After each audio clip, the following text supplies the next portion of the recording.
नमस्ते विद्यार्थी मित्रों, कक्षा 8 इकाई 9 ममता। आज हम पढ़ेंगे कहानी। कहानी का नाम है ममता। तो ये कहानी है जो इतिहास से जुड़ी कहानी है। इनके लेखक है जयशंकर प्रसाद।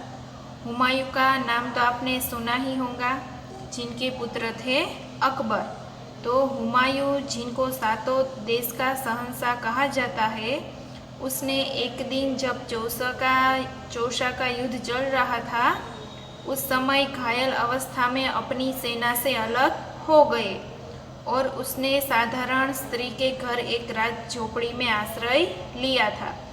उस स्त्री ने उनका स्वागत किया और उनके प्राणों की रक्षा की। हुमायूं ने इस स्त्री से विदा लेते समय उनके सैनिक से कहा था कि इस स्त्री के घर की जगह एक महल बनवा देना। लेकिन महल तो बना था, लेकिन उस महल पर ममता का नाम नहीं था। लेकिन जयशंकर प्रसाद जी ने इस इकाई में उनके चरित्र और हमारी जो भारतीय संस्कृति की जो परंपरा है, अतिथि देवो भव, चाहे वो हमारा शत्रु हो, मित्र हो या फिर किसी भी जाति का हो, उससे लेना देना नहीं। तो हमारे द्वार जो आया, अतिथि देव समान है और उसका स्वागत हम करते हैं। ममता ने भी कुछ ऐसा ही किया। तो अब इस ऐतिहासिक घटना में क्या हुआ था, ममता का उस घटना से क्या लेना देना है और हुमायूं किस प्रकार ममता के यहाँ आश्रय लेता है, तो ये जयशंकर प्रसाद जी की कहानी में हम आज पढ़ेंगे। कहानी समझने से पहले जयशंकर प्रसाद जी का संक्षिप्त में परिचय देखेंगे। जयशंकर प्रसाद का जन्म 30 जनवरी 1889 में वाराणसी में हुआ। प्रसाद जी मूलतः कवि है। उन्होंने नाटक, कहानियाँ, निबंध और उपन्यास भी लिखे। उनकी रचनाओं में मुख्य रूप से भारत की ऐतिहासिक संस्कृति की झलक मिलती है। उनके प्रमुख नाटक है चंद्रगुप्त, स्कंदगुप्त, ध्रुवस्वामिनी, कामायनी उनका सुप्रसिद्ध महाकाव्य है। उनका निधन 14 जनवरी 1937 को हुआ। जयशंकर प्रसाद द्वारा रचित इस कहानी की नायिका ममता है। ममता विधवा है। रोहतास दुर्ग के मंत्री चूड़ामणि अपनी इस एकमात्र स्नेहपालिता पुत्री के दुख से अत्यंत दुखी है। वे उसका भविष्य सुरक्षित करने का प्रयास करते हैं, किंतु पिता द्वारा भिजवाए स्वर्ण उपहारों को ममता लौटा देती है। डोलियों में छिपकर बैठे पठान सैनिकों ने अगले ही दिन दुर्ग पर अधिकार कर लिया। चूड़ामणि वहीं मारे गए, किंतु ममता वहां से सुरक्षित काशी के उत्तर में स्थित एक विहार में जा पहुंची और वहीं रहने लगी। लंबा समय बीत गया। अपनी झोपड़ी में बैठी ममता दीप के आलोक में पाठ कर रही थी। एक भीषण और हताश आकृति ने आश्रय मांगा। संकोच पूर्वक ममता ने अतिथि धर्म का पालन करते हुए उस पथिक को आश्रय दिया। वह पथिक कोई और नहीं, हुमायूं था, जिसने सुबह होने पर अपने एक सैनिक मिर्जा को इस वृद्धा की टूटी झोपड़ी बनवाने का आदेश दिया। ममता अब 70 वर्ष की हो चली थी। अचानक उसे एक अश्वारोही की आवाज़ सुनाई दी, जो उसी की झोपड़ी के बारे में पता पूछ रहा था। ममता उस मुगल अश्वारोही को वह स्थान सौंपकर अनंत यात्रा पर चली गई। उस स्थान पर एक आकर्षक मंदिर बना, जिसके शिलालेख पर सातों देश के नरेश, हुमायूं और उसके पुत्र अकबर का नाम तो था, किंतु ममता का कहीं जिक्र तक न था। तो अब ये कहानी है ममता। कहानी है, इसके हम समझने से पहले इसके शब्दार्थ देख लेते हैं। प्रकोष्ठ यानी कि भवन के फाटक के पास का कमरा। तृणगुल्म यानी कि घास का समूह, जाड़ी। तीक्ष्ण यानी के तेज, प्रवाह यानी के बहाव, वेदना यानी के पीड़ा अथवा तो दुख, विकल तो बेचैन, व्यथित तो पीड़ित, दुहिता यानी कि पुत्री अथवा तो कन्या, विकीर्ण होना तो फैल जाना, उत्कोच यानी कि घूस रिश्वत, प्राचीर यानी कि चार दीवारी, विभूति यानी कि समृद्धि अथवा तो प्रभुता, विपन यानी कि संकटग्रस्त, आतताई यानी कि अन्यायी दूसरों को त्रास देने वाला, विरक्त यानी कि खीन दुखी, मृगदाव तो शिकारियों के भय से मृगों के छिपने का वह वन जिसमें पर्याप्त मृग हो, जीर्ण यानी कि वृद्ध अथवा जर्जर अथवा तो टूटा फूटा। अब हम कहानी देखते हैं। रोहतास दुर्ग के प्रकोष्ठ में बैठी हुई युवती ममता शोण के तीक्ष्ण गंभीर प्रवाह को देख रही थी। मन में वेदना, मस्तक में आंधी, आंखों में पानी की बरसात लिए वह विकल थी। वह रोहतास दुर्ग के मंत्री चूड़ामणि की एकमात्र दुहिता थी यानी कि पुत्री थी। उसके लिए कोई अभाव होना असंभव था, परंतु वह विधवा थी। उसकी विडंबना का अंत कहाँ था। चूड़ामणि ने चुपचाप उस प्रकोष्ठ में प्रवेश किया। शोण के प्रवाह और उसके कलनाद में ममता अपना जीवन मिलाने में बेसुध थी। पिता का आना न जान सकी। चूड़ामणि व्यथित हो उठे। स्नेह पालिता पुत्री के लिए क्या करे यह स्थिर न कर सकते थे। लौटकर बाहर चले गए। ऐसा प्रायः होता, परंतु आज मंत्री के मन में बड़ी दुश्चिंता थी। पैर सीधे न पड़ते थे। एक पहर बीत जाने पर वे फिर ममता के पास आए। उस समय उनके पीछे 10 सेवक चांदी के बड़े थालों में कुछ लिए खड़े थे। कितने ही मनुष्यों के पद शब्द सुन ममता ने घूमकर देखा। मंत्री ने सब थालों को रखने का संकेत दिया। अनुचर थाल रखकर चले गए। ममता ने पूछा, यह क्या है पिताजी? तेरे लिए बेटी उपहार है, कहकर चूड़ामणि ने आवरण उलट दिया। तो अब हम इसका भावार्थ देखते हैं कि चूड़ामणि रोहतास दुर्ग के मंत्री है। दुर्ग पर शेरशाह अधिकार करना चाहता है। चूड़ामणि का मंत्री पद उनसे छीनने वाला है। उन्हें अपनी बेटी ममता के भविष्य की चिंता है। ममता विधवा है। चूड़ामणि उसके भविष्य को सुरक्षित करना चाहते हैं। अब आगे देखते हैं। स्वर्ण का पीलापन उस सुनहरी संध्या में विकीर्ण होने लगा। ममता चौंक उठी। इतना स्वर्ण यह कहाँ से आया? चुप रहो ममता, यह तुम्हारे लिए है।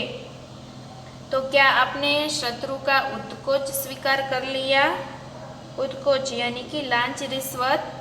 पिताजी यह अनर्थ है, अर्थ नहीं। लौटा दीजिए पिताजी, हम लोग ब्राह्मण हैं। इतना सोना लेकर क्या करेंगे? इस पतोन्मुख प्राचीन सामंत वंश का अंत समीप है बेटी। किसी भी दिन शेरशाह रोहतास दुर्ग पर अधिकार कर सकता है। उस दिन मंत्रित्व न रहेगा। तब के लिए बेटी, हे भगवान, विपद के लिए इतना आयोजन, परम पिता की इच्छा के विरुद्ध इतना साहस। पिताजी क्या भीख न मिलेंगी? क्या कोई हमें 2 मुट्ठी अन्न देगा? यह असंभव है। फेर दीजिए पिताजी, मैं कांप रही हूँ। इसकी चमक आंखों को अंधा बना रही है। मूर्ख है, कहकर चूड़ामणि चले गए। तो इसका भावार्थ देखते हैं कि चतुर शेरशाह चूड़ामणि को चांदी के थालों में सोना भरकर उत्कोच यानी कि रिश्वत देता है। चूड़ामणि चाहते हैं कि ममता इसे अपने पास रख ले, पर ममता इसे स्वीकार नहीं करती। वह इसे अनर्थ मानती है। चूड़ामणि ममता को मूर्ख मानता है। आगे देखते हैं। दूसरे दिन जब डोलियों का तात आ रहा था, मंत्री चूड़ामणि का हृदय धक धक करने लगा। वे अपने को रोक न सके। उन्होंने जाकर रोहतास दुर्ग के तोरण पर डोलियों का आवरण खुलवाना चाहा। पठानों ने कहा, यह महिलाओं का अपमान करना है। बात बढ़ गई। तलवारें खींची, मंत्री वहीं मारे गए। राजा रानी और कोस सब छली शेरशाह के हाथ पड़े। निकल गई ममता। डोली में भरे हुए पठान सैनिक दुर्ग भर में फैल गए, परंतु ममता न मिली। काशी के उत्तर में स्थित धर्मचक्र विहार मौर्य और गुप्त सम्राटों की कीर्ति का खंडहर था। खंडित शिखरों वाले भवन तृण गुल्मों से ढके हुए, प्राचीन और ईंटों के ढेर में बिखरी हुई भारतीय शिल्प की विभूति। ग्रीष्म की चंद्रिका में स्वयं को शीतल कर रही थी। जहाँ गौतम का उपदेश ग्रहण करने के लिए पंचवर्गीय भिक्षु पहले मिले थे, उसी स्तूप के भग्नावशेष की मलिन छाया में एक झोपड़ी के दीपालोक में एक स्त्री पाठ कर रही थी। तो इसका भावार्थ देखते हैं कि अगले ही दिन डोलियों में महिलाओं के रूप में बैठकर शेरशाह के सैनिक रोहतास दुर्ग में प्रवेश करते हैं। चूड़ामणि द्वारा विरोध करने पर उनका वध कर दिया जाता है। चूड़ामणि की पुत्री ममता किसी तरह वहां से बच निकलती है। वह काशी के उत्तर में स्थित एक स्तूप के खंडहर में आश्रय लेती है। अब आगे देखते हैं। अन्यासिचंत यंतो माँ ये जनाः पर्यु पासते। पाठ रुक गया। एक भीषण और हताश आकृति दीपक के मंद प्रकाश में सामने खड़ी थी। स्त्री उठी। उसने कपाट बंद करना चाहा, परंतु उस व्यक्ति ने कहा, माता मुझे आश्रय चाहिए। तुम कौन हो? स्त्री ने पूछा। मैं मुगल हूँ। चौसा युद्ध में शेरशाह से विपन्न होकर रक्षा चाहता हूँ। विपन्न यानी के घायल। इस रात अब आगे चलने में असमर्थ हूँ। क्या शेरशाह से? स्त्री ने अपने होठ काट लिए। हाँ माता, परंतु तुम भी वैसे ही क्रूर हो।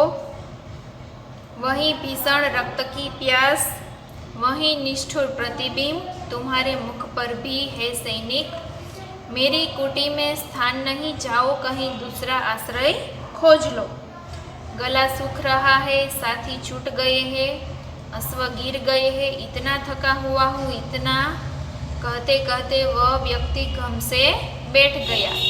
उसके सामने पूरा ब्रह्मांड घूमने लगा। स्त्री ने सोचा, यह विपत्ति कहाँ से आई? उसने जल दिया।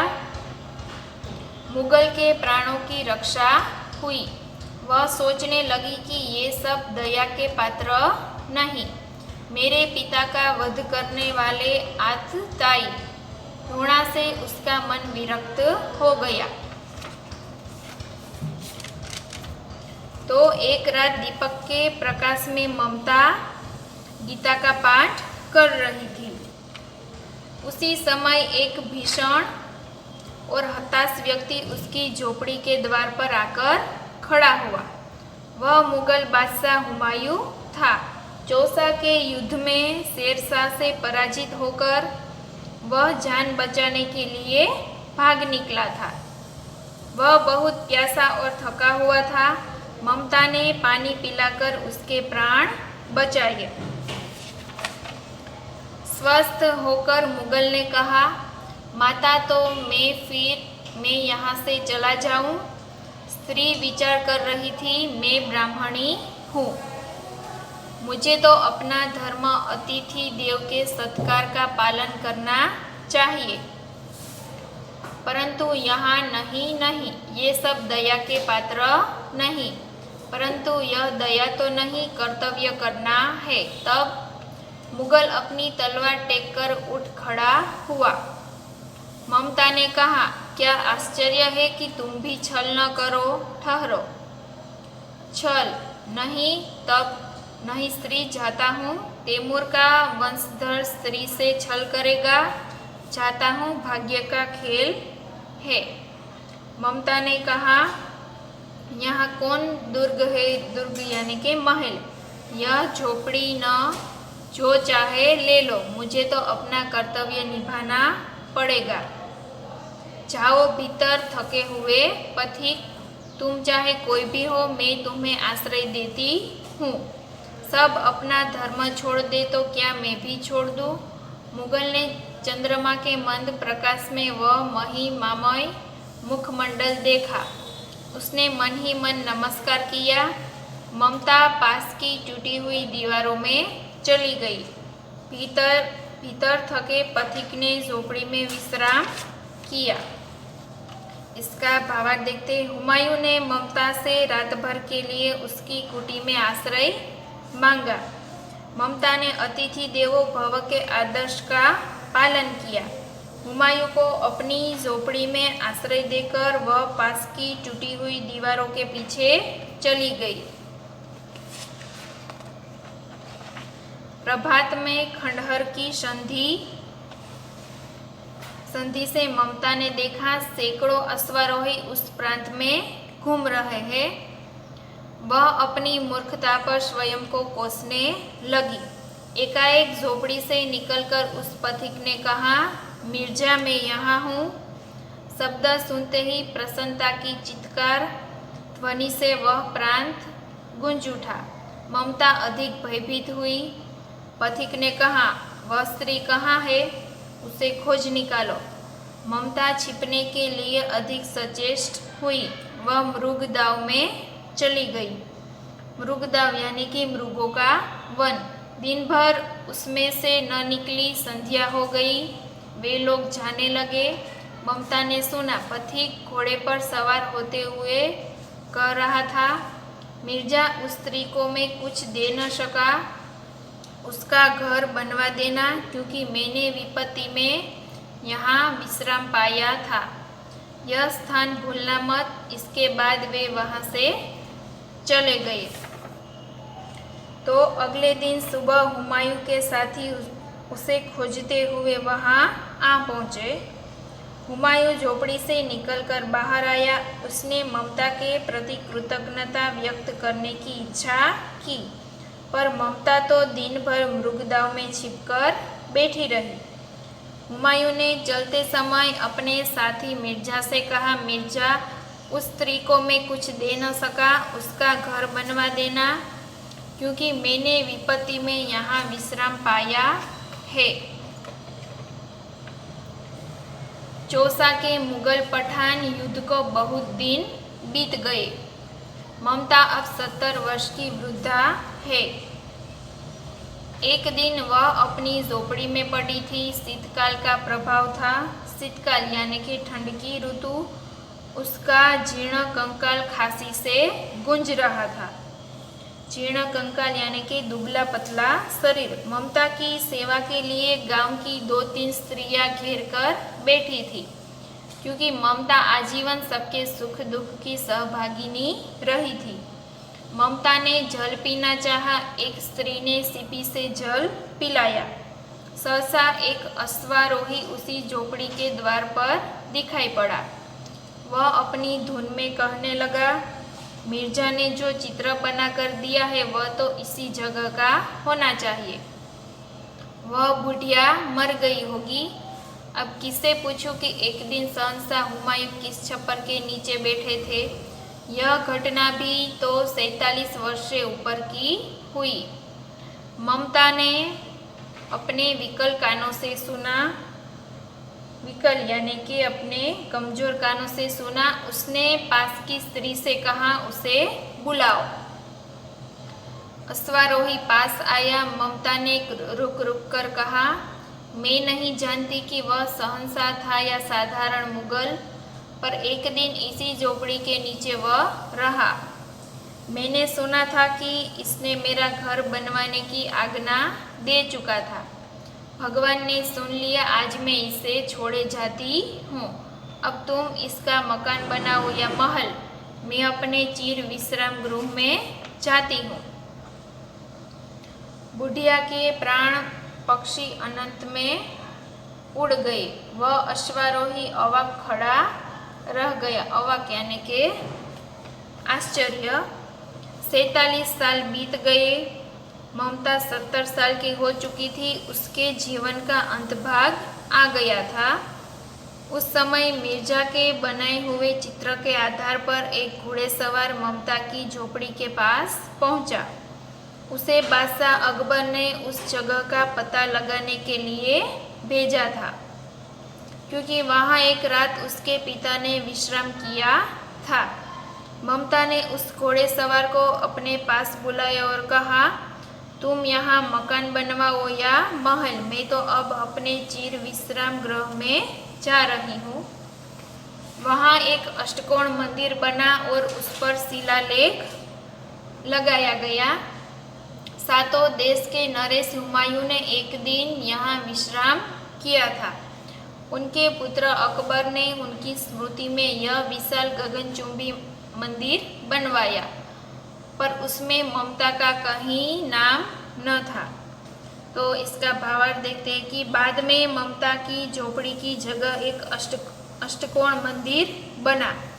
उसमें हुमायूं का नाम था, जिसकी याद में वह बनवाया गया था, और शहंशाह अकबर का नाम था, जिसने उसे बनवाया था, पर ममता का कहीं नाम न था। अब अभ्यास देखते हैं। प्रश्नों के उत्तर दीजिए। प्रसाद जी ने ईंटों के ढेर में बिखरी हुई भारतीय शिल्प की विभूति किसे कहा? तो काशी के उत्तर में धर्मचक्र विहार है। इन विहारों के मौर्य और गुप्त सम्राटों ने बनवाया था। वह उनकी कीर्ति के प्रतीक थे, परंतु अब वह खंडहर बन गए थे। उन भवनों के शिखर खंडित हो गए थे और अब वहाँ घास उगाई है। ऐसी हालत में भी वह टूटी दीवारों और ईंटों में भारतीय शिल्प कला की भव्य झलक देखी जा सकती थी। इसे ही प्रसाद जी ने ईंटों के ढेर में बिखरी हुई भारतीय शिल्प की विभूति कहा है। दूसरा प्रश्न, शहंशाह हुमायूं के आदेश का किस प्रकार पालन हुआ? वह सही था या गलत? अपने विचारों में स्पष्ट कीजिए। हुमायूं ने विपत्ति के समय में ममता के घर में आश्रय लिया था। इस कारण उसने अपने सैनिक को आदेश दिया था कि ममता के लिए एक पक्का घर बनवा दे। हुमायूं के इस आदेश के पालन के स्थान पर जब उनका पुत्र अकबर बादशाह बना, तो उसने ममता के घर के स्थान पर एक अष्टकोण मंदिर बनवाया, जिसमें अकबर ने अपना और अपने पिता का नाम लिखा और ममता का कहीं उल्लेख तक नहीं किया। सचमुच मेरे मत से अकबर ने जिस प्रकार हुमायूं के आदेश का पालन किया वह गलत था। तीसरा प्रश्न, कहानी के आधार पर मुख्य पात्र ममता के बारे में कहिए। तो ममता रोहतास दुर्ग के मंत्री चूड़ामणि की पुत्री थी। वह एक विधवा थी। ममता को धन की कोई लालच नहीं थी। उसके पिता जब उत्कोच स्वरूप स्वर्ण लाते हैं तो ममता उसे वापस लौटा देती है। ममता को ब्राह्मण धर्म और हिंदू धर्म पर पूर्ण विश्वास है। ममता रोज गीता का पाठ करती थी। अतिथि सत्कार को ममता अपना धर्म समझती थी। ममता हमेशा दुखी व्यक्तियों की मदद करने के लिए तैयार रहती थी। इसी कारण वह गांव की स्त्रियों में लोकप्रिय बन गई थी। कहानी के अंतिम वाक्य को हटाकर कहानी का अंत अपने अनुसार कहिए। तो यह वह स्थान है जहाँ ममता नाम की एक दयालु स्त्री रहती थी। उसी स्त्री ने विपत्ति के समय सहसा हुमायूं को रहने के लिए अपने घर में आश्रय दिया था। हुमायूं के पुत्र अकबर ने उस दयालु स्त्री की स्मृति में यह मंदिर बनवाया है। स्वाध्याय प्रश्न 1, प्रश्नों के उत्तर लिखिए। पहला प्रश्न, ममता को प्रत्येक लड़ने वाले सैनिक से नफरत क्यों थी? तो विधर्मी शेरशाह के अत्याचारी सैनिकों ने ममता के पिता की हत्या कर दी थी। इसी कारण ममता को प्रत्येक लड़ने वाले सैनिक से नफरत थी। दूसरा प्रश्न, ममता की झोपड़ी में आश्रय मांगने कौन आया? तो चौसा के युद्ध में शेरशाह से विपन्न होकर शहंशाह हुमायूं आश्रय मांगने के लिए ममता की झोपड़ी में आया था। तीसरा प्रश्न, अकबर ने अष्टकोण मंदिर कब और कहाँ बनवाया? चौसा के युद्ध में शेरशाह से विपन्न होकर हुमायूं जब आश्रय की खोज में था, तब ममता ने उसे विश्राम करने के लिए अपने घर में रहने दिया। हुमायूं की मृत्यु के बाद जब उनका पुत्र अकबर बादशाह बना, तो उसने ममता के घर के स्थान पर एक अष्टकोण मंदिर बनवाया। यह मंदिर अकबर ने अपने पिता की याद में 47 वर्ष बाद बनवाया था। चौथा प्रश्न, घोड़े पर सवार होते हुए पथिक ने मिर्जा से क्या कहा? घोड़े पर सवार होकर पथिक ने मिर्जा से कहा कि मैं उस स्त्री को कुछ दे न सका, इसलिए यहाँ एक पक्का मकान बनवा देना, क्योंकि विपत्ति के समय मैंने यहाँ आश्रय लिया था। पांचवा प्रश्न, किस बात से पता चलता है कि ममता सबके सुख दुख की सहभागिनी थी? तो ममता जब वृद्ध हो गई थी और मृत्यु की प्रतीक्षा कर रही थी, तब गांव की 2-3 स्त्रियां उसे घेर कर बैठी थी। इस बात से पता चलता है कि ममता सबके सुख दुख की सहभागिनी थी। प्रश्न 2, नीचे दिए गए वाक्यों को निर्देश के अनुसार भिन्न भिन्न कालों में परिवर्तन कीजिए। तेनाली रामन के बारे में अनेक कहानियां प्रचलित है। तो અહીંયા તમને કાઉન્સમાં આપેલું છે ભૂતકાળ, તો આને ભૂતકાળમાં પરિવર્તન કરવાનું છે। તો तेनाली रामन के बारे में अनेक कहानियां प्रचलित थी। सुबह होने पर हिना अपने बेटे को साथ लेकर उद्यान में गई। भविष्यकाल, तो आने भविष्यकाल में करवानुं छे। तो गई तो एनु शुं थाशे? जाएंगी। तो सुबह होने पर हिना अपने बेटे को साथ लेकर उद्यान में जाएगी। त्रीजू, प्रिया का गृह कार्य जल्दी समाप्त हो गया। भविष्यकाल, तो आने भविष्यकाल में फेरवानुं छे। तो प्रिया का गृह कार्य जल्दी समाप्त हो जाएगा। चौथुं, हर्ष आज उपवास करेगा। भूतकाल में फेरवानुं छे। तो हर्ष ने आज उपवास किया। पांचमું, मनोज अक्सर जागता रहता था। वर्तमान काल में फेरवानुं छे। तो मनोज अक्सर जागता रहता है। प्रश्न 3, शब्दों के अर्थ देकर वाक्य में प्रयोग कीजिए। में पहलू छे दुहिता। तो दुहितानो अर्थ थाशे पुत्री, अने तेनुं वाक्य बनशे शकुंतला मेनका की दुहिता थी। बीजू वेदना एटले के दर्द पीड़ा, अने तेनो वाक्य प्रयोग थाशे आपकी औषधि से मेरी वेदना दूर हो गई। तीजू छे उत्कोच एटले के रिश्वत, हमें उत्कोच लेने वालों के खिलाफ शिकायत करनी चाहिए। चौथुं छे जीर्ण, तो पुराना फटा, अने तेनुं वाक्य थाशे हमारे देश में कई ऐतिहासिक इमारतें आज जीर्ण अवस्था में है। पांचमું छे आतताई एटले के अत्याचारी, हमें आतताईयों से डरना नहीं चाहिए। प्रश्न 4, नीचे लिखी कहानी एक वचन में है, इसे बहुवचन में लिखकर उच्च स्वर में पढ़िए। एक चिड़िया पेड़ पर रहती थी, उसका घोंसला जंगल के पास था। घोंसले में उसके 3 बच्चे थे, वह अपने बच्चों के साथ रहती थी। एक दिन एक शिकारी वहाँ आया, वह चिड़िया को मारना चाहता था। चिड़िया ने बच्चों को घोंसले में सिर नीचा कर बैठने को कहा। वह खुद वहाँ से उड़ गई और पत्तों में छिपकर बैठ गई।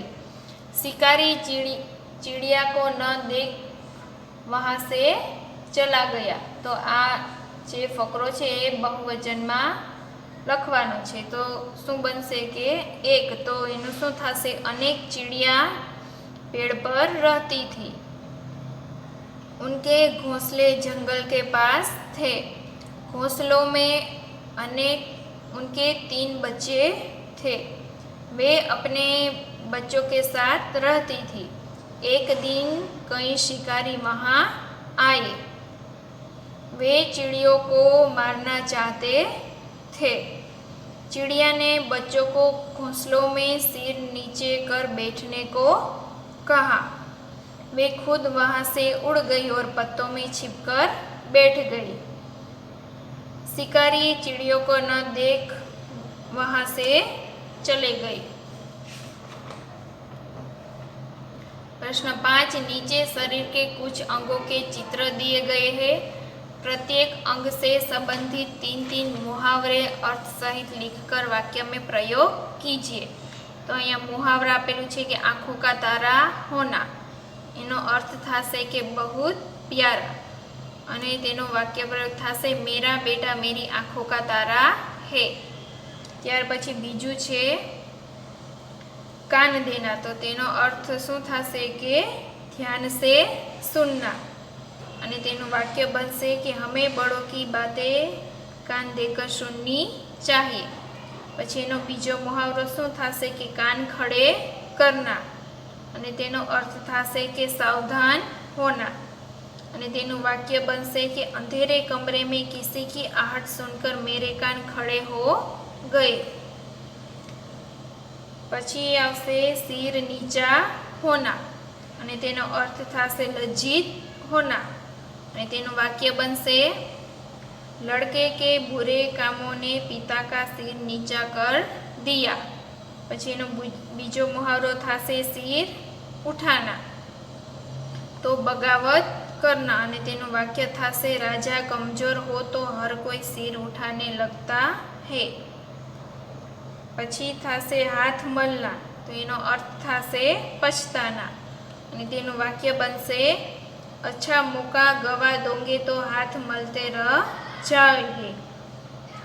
पछी एनो बीजो मुहावरो थाशे हाथ फैलाना, अने तेनो अर्थ थाशे मदद मांगना, अने तेनुं वाक्य बनशे ने हाथ नहीं फैलाने चाहिए। प्रश्न 6, रूपरेखा के आधार पर कहानी लिखिए। एक निर्दयी राजा, गुलाम को दंड, गुलाम का जंगल में भाग जाना, सिंह से भेंट, सिंह के पैर से कांटा निकलना, सिंह से मित्रता, गुलाम की गिरफ्तारी, फांसी की तैयारी, उसे भूखे सिंह के सामने छोड़ना, सिंह का स्नेहपूर्ण व्यवहार, दोनों की रिहाई, सीख। तो आना परथी कहानी बनावानी छे। तो कहानी जोईए आपणे। किसी एक देश में एक निर्दयी राजा रहता था। राजा के पास अनेक गुलाम थे। राजा उन पर बहुत जुल्म करता था। एक दिन एक गुलाम लड़के ने राजा की एक कीमती वस्तु गलती से तोड़ दी। राजा को जब इस बात का पता चला कि गुलाम लड़के ने गलती की है, तो राजा उसे कड़ी से कड़ा दंड देने को तैयार हो गया। लड़के को जब यह बात पता चली कि राजा उसे सजा देने वाला है, तो सजा के भय से वह लड़का जंगल में भाग गया। गुलाम लड़का जंगल में एक झाड़ी के पीछे जाकर छिप गया। वहाँ उसे किसी के कराहने की आवाज़ सुनाई दे रही थी। उसने आवाज़ जहाँ से आ रही थी वहाँ जाकर देखा तो एक सिंह को पंजे में बड़ा सा कांटा लगा देखा। उस कांटे के कारण ही सिंह को बहुत दर्द हो रहा था।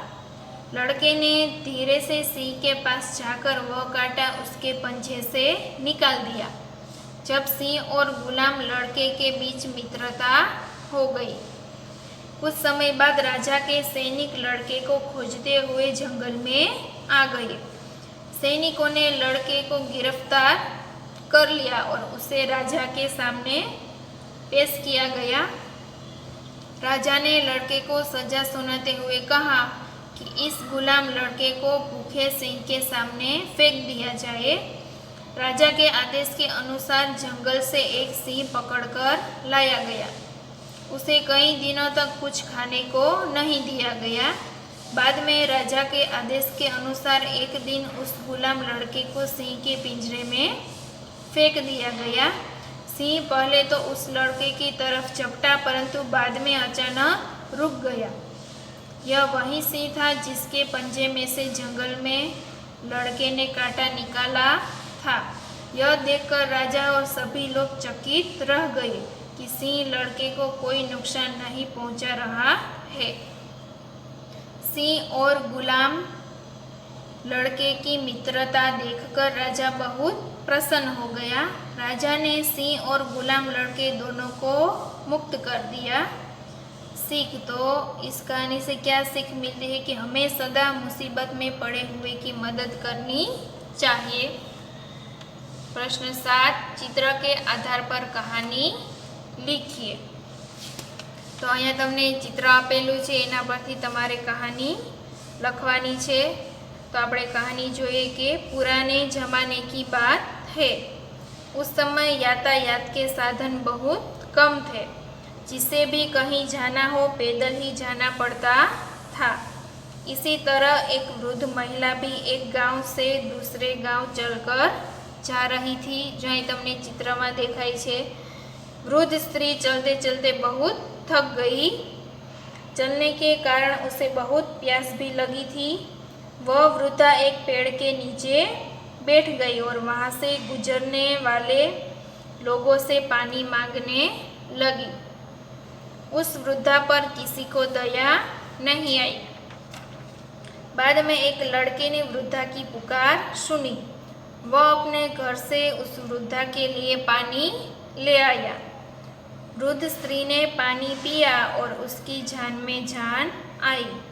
लड़के का घर वहीं पास में ही था, इसीलिए वह वृद्ध स्त्री को अपने घर ले गया और स्त्री को आराम करने के लिए खटिया बिछाकर दी। वृद्ध स्त्री बालक से बहुत प्रसन्न हुई और कहने लगी कि तुम बहुत अच्छे बच्चे हो। प्रश्न 8, नीचे दिए गए शब्दों में से संज्ञा, सर्वनाम और विशेषण पहचान कर वर्गीकृत कीजिए और उनका वाक्य में प्रयोग कीजिए। तो અહીંયા તમને સંજ્ઞા, સર્વનામ અને વિશેષણ આપેલું છે, એમાંથી તમારે એને અલગ અલગ વર્ગીકૃત કરવાના છે। પહેલા છે હિમાલય, મુझे, ખટ્ટા, तुम्हें, बड़ौदा, सपना, साबरमती, सुंदर, छोटा, होशियार, हमारा અને गुजरात।